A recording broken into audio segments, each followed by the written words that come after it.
Welcome back, everybody, to another episode of Valheim. This is going to be my Let's Play series. I'll be giving a few tips, at least up until the Elder boss fight, which is actually coming up pretty shortly here, because I've already done 2 episodes. If you want to check those out, check them out down in the description. There'll be a playlist. And without further ado, let's get straight into the video. So, since the last time, last we left off, I made the kiln and a couple of smelters. I have been putting them to use. So I went and collected a little bit of copper, and I collected a bunch of wood so that I could start making a ton of charcoal. In fact, I actually just got a little bit of tin as well, because I got some of that when I was killing things previously. So as you can see, I don't have a lot of these resources, but it's at least something. And I'm just kind of keeping the charcoal coming, because it's really important to have large amounts of charcoal for all my smelting needs. So in today's episode, we're going to go get some more copper, and we're going to hunt down some tin, because I have, like, no tin. And I have a lot more copper than I do tin. So without further ado, let's hop right into it. I'm going to go find a copper deposit, and I'll be right back. Alright, noob pro tip of the day. When you're out here, and you only have your flimsy little antler pickaxe, and you're trying to collect your copper, you're going to want to set up something like this. It's literally just 4 walls and 2 roof pieces with the workbench in it. Now this workbench is going to allow you to repair your equipment. That's why you have to have the little structure around it. It's going to allow you to repair your pickaxe so you can keep going. After you've gotten some copper and some tin and you make up some bronze, you'll be able to make a cart that will help you carry things. But for the time being, I personally don't want to have to come back multiple times or anything like that. So I'm just going to find a spot where I can place down a little chest. That's where I'll dump all my, well, mostly copper and stone into, but also some drops, because you're going to get attacked during this, which is why you're going to want to come prepared. I recommend honey, because you're going to be burning through stamina. And then just some cooked deer meat and some boar meat. That'll work out well, because that'll give you some health to fight off some baddies. I forgot, but I should have left some of this equipment back at home, because I don't need all of it. But yeah, a little structure like this, and then you can start going ahead and mining. And I'm going to start doing that, then I'll have another tip for you guys in a second. Alright, I got 2 more tips for you before it comes dark here. So if you have this copper deposit, it's not all just what's above ground. If I keep mining here, I know this other stone's getting in the way, but if I keep mining down, you'll see there's actually more chunks of copper down here. So you're going to want to do a little bit of a mining underneath as well.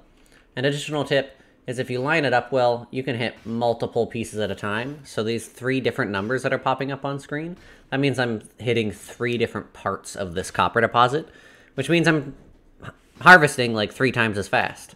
So I definitely recommend doing that wherever possible. Now I'm going to keep doing this, and I'll meet you guys back at home. Alright, so I've harvested up a good bit of copper, and I've already got it all smelted up here with a nice AFK session. Well, I'm obviously not fully smelted up, but most of it. And now I'm going to go out and harvest some tin. So that tin you find just out and about in the Black Forest, usually along bodies of water. So I'm going to move along the ocean until maybe I find a river. Rivers are a great place to look.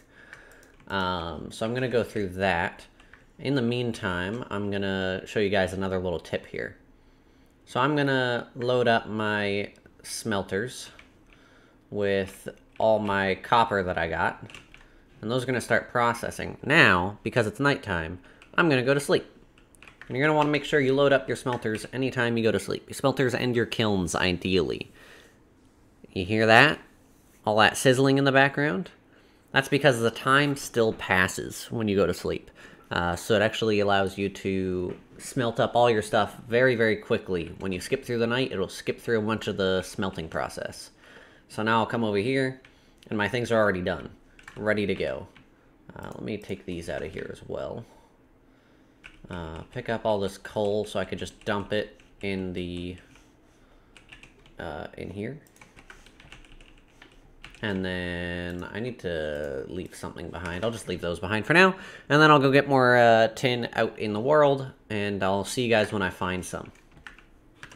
Alright, since I'm out and about, I might as well show you guys this. Every once in a while, you'll come across structures like this. They usually have skeletons or greylings or grey dwarfs around them. This one had grey dwarfs and greylings. Now this barrel outside is your point of interest here. You're going to want to go ahead and break that. And look, I got a bunch of coal, I got some resin. It's not always great stuff, it's not always horrible stuff. Like, that wasn't a great haul. You can get better than that, but just thought I'd let you guys in. Additionally, you're going to want to look out for these flowers while you're out and about, because these are carrot seeds. So you're going to want those because they come in handy later on. That's going to be another food source, and it's going to allow you to craft other more elaborate foods when you start cooking. And there's also these blueberries out here. Sometimes, if they're close enough to your base, I even recommend putting a note on the map of where these blueberry bushes are. These ones are a bit far from me, so I'm not going to mark them, but they're nice. It's something that is always going to regenerate on those bushes, so it's nice to keep track of. Thistles are also useful, so pick up as many of these as you can while walking through the forest. And I see more carrot seeds, so I'm just going to grab those. Now, I might end up dropping a good chunk of these in the future, because, frankly, I am going to be grabbing a bunch of tin, and that's going to weigh a lot. So I'm just going to mark this copper deposit in case I end up needing it in the future. And then I'm going to carry on, and I'll see you guys later. Alright, so I was really unfortunate. I had to travel very far away from base, as you can see there, just to find a black forest with some water by it.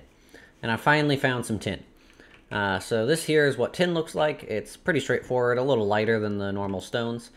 You go ahead and you break it pretty easily, if I recall correctly. Yeah, alright, pretty easily. I have too much junk on me, so I'm just going to toss out those rocks.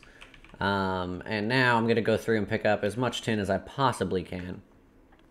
Because I have to go so far, I'm willing to sacrifice a lot of resources to get some tin, so that I don't have to travel as far in the future.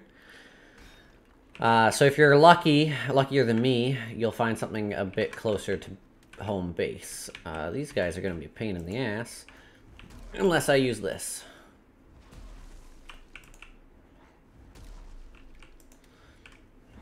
This makes these guys so much easier. Of course, the higher starred ones are still challenging, but much easier. Much more manageable. So yeah, I'm going to continue getting all this tin. And as soon as I do that, I'll be much more prepared for the future. Apparently I'm just going to punch this guy because my character didn't want to take out a weapon. And let's come over this way. Let's see if there's anything in here. I'll show you guys if there's anything. Barrel. Hey, that had some tin. Nice. See what I mean? How sometimes it can be much better? And there's some deer hide and flint and stuff like that. So I'm actually going to toss out a little bit of charcoal. Don't really need that. And let's toss out some wood, because I have tons of that back home. I did a off-camera harvesting session for all that. So I can show you guys when I get back if you're interested. I got a lot of wood so that I can do some more building, ideally in this episode. If not in this episode, it'll definitely be in the next one. I know some of you guys down in the comment section of my previous videos have been looking forward to some building, so I'm going to try and do that. Without further ado, I'll see you guys when I get back to base. Alright, so I made my first bronze, which is a phenomenal turning point in the game. I've now entered the Bronze Age, right? So if I enter this forge, you can see I have access to so many things. So first of all, bronze nails. On top of the nails, you got access to the bronze armor, which I'm not going to bother with. I'm just going to stay with troll and then jump up to the next set later. I don't think there's a huge difference between troll and the bronze, so I'm not really going to bother.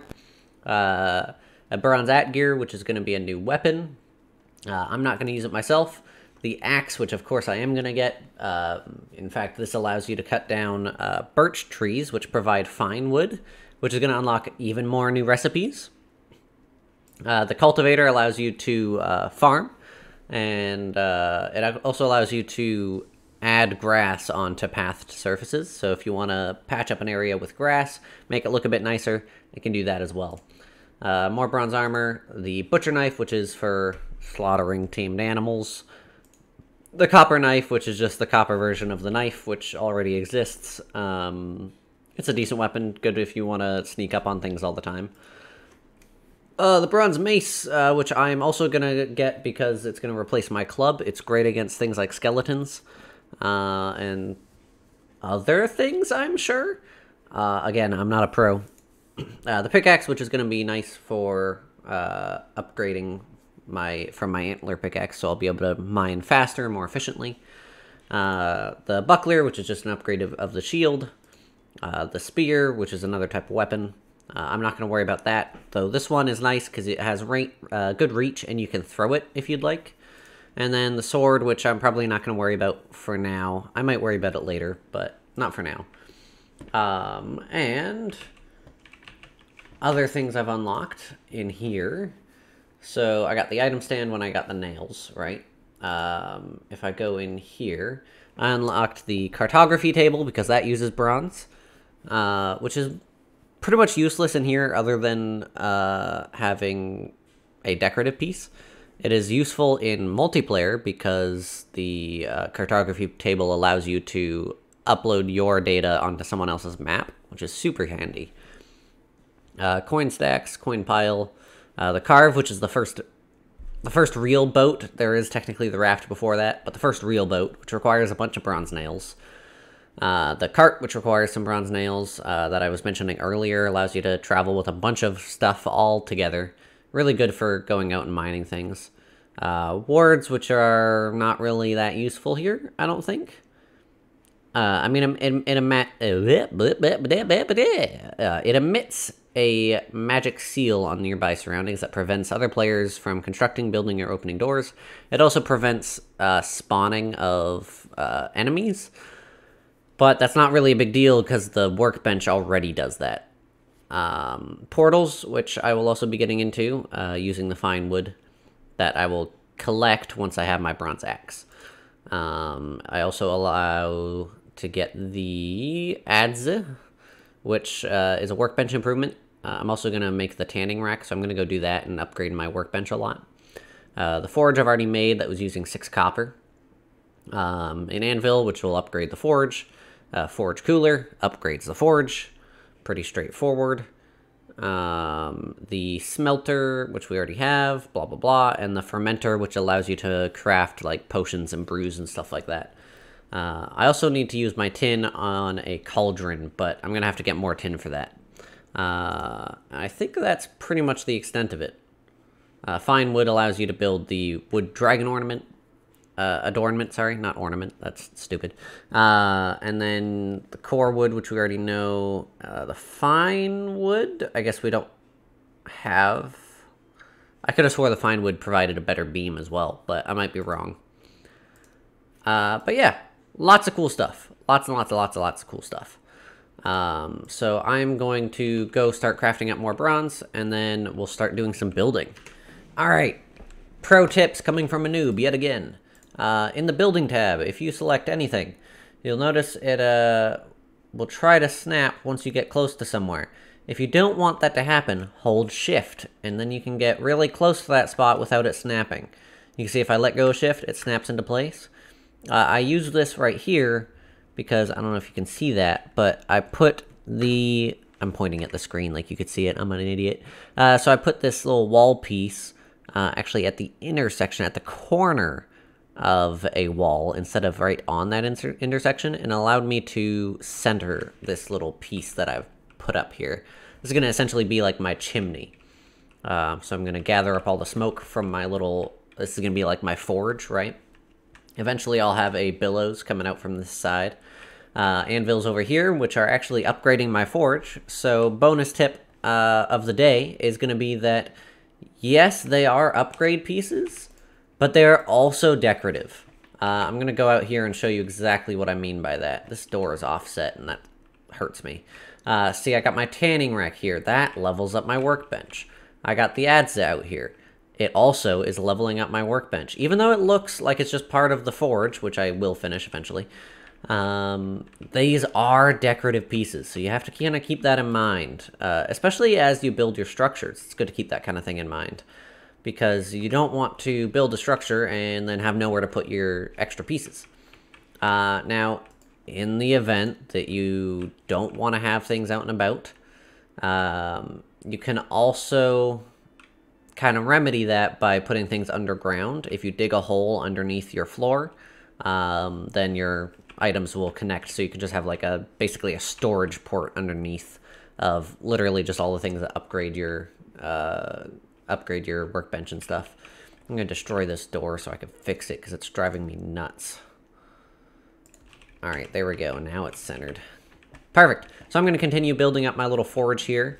I've got the cute little railing thing going on outside as well. I'm going to put a cover on it, and then I'll be all good to go. And I'll see you guys in a minute. All right, I got a little storage tip for you guys too. Look at me, giving so many tips today. So wood logs, you can usually stack up like so. Now, often it's hard to get in on that side. So if you see that little yellow square on the ground, that's where kind of the clashing points are. So if you rotate this around so that the square's on the other side, you can actually merge the piles of logs together and get them really close together, especially if you go at the angle and you look underneath. You get a really nice, tight stacking of wood. So I have just absolutely tons of wood piles here, as you can see. I've done a lot of wood gathering off camera, but I'm out getting core wood right now, and that's why I thought of it. So I thought I'd let you guys in on a little secret. You can do that with all the other types of wood as well, and you can do that with the stone. Oh, there's my copper pit. So you can do that with stone as well, the piles of stone. I think that's it. Oh yeah, piles of coal as well, that's pretty straightforward. But yeah, nice little tip for you guys so that you can get your storage a lot closer together. Alright, so I have finally finished my build. It's nothing crazy. In fact, the backside is pretty plain. I'll be the first to admit I kind of hermit-craft myself on this one, if you understand that reference. But I put the little kilns on the back there. I'll do something back here eventually. I just need to figure out what else I'm going to do with this building. I got my 2 smelters here with a chest in the middle. Nice little log right there as well. All the copper will fall down onto this platform. These can't be built on floors, but I could place this down and then build the floors around it, which was nice. I got my chopping block and my adze, which connect to my workbench. So does the tanning rack. I'm considering adding a log rim around here as well out of the core wood like I did here. The only issue is I'm currently out of core wood, so not doing that yet. This side is also pretty bare. I might add a window here just to have a nice area to look through. If you come inside, I got a nice round chimney with the workbench here, the forge here, and I'm going to quickly repair some stuff. And if I come around the side, you can see my big chimney sticking out the top there. I rather like it. It's a nice little touch. Working with circles is surprisingly easy in this game filled with squares. I did it here, I did it there. I also used the same style with the stairs on the top part. I think it looks really nice. I quite like the look of it. I do think I'm going to add the core wood lining around the edge. Anyway, that's going to do it for today's episode. If there's anything you want to see me do in the 4th episode of this series, let me know down in the comment section. I'm always happy to read those, and I love hearing what you guys have to say.